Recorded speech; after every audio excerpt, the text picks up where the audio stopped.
From ancient times, when the Greeks went to Timbuktu and Egypt to acquire knowledge in mathematics, astrology, architecture, and philosophy, Africa gave the West the foundations on which their civilizations are laid today. Slavery and colonialism brought about the Industrial Revolution of Africa and Europe through the human and natural resources of Africa. Today, Africa still continues to fuel the lifestyle of the West, producing the essential raw materials that make up 65% of the imports of the United States, 45% for France, and 65% again for the United Kingdom.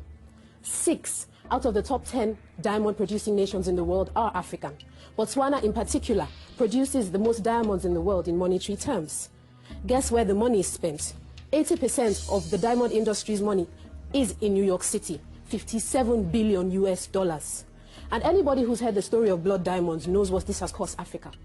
According to statistics from the United Nations, 37% of the workforce of the United Kingdom is made of Africans, not British Africans, Africans.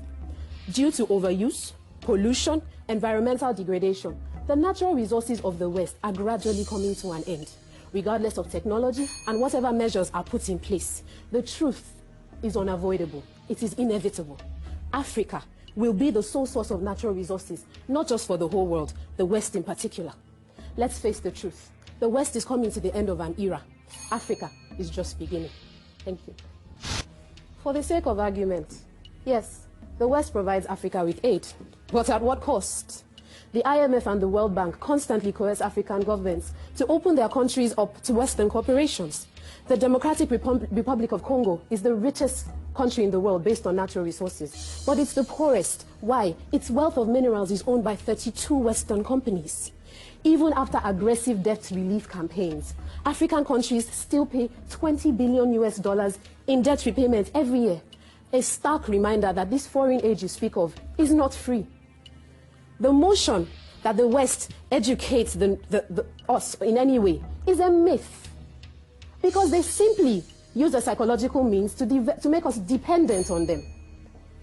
Let's not deny the facts that Africa contributes 70% of the world's cocoa, 34% of its coffee, 50% of the gold that the world uses is from Africa.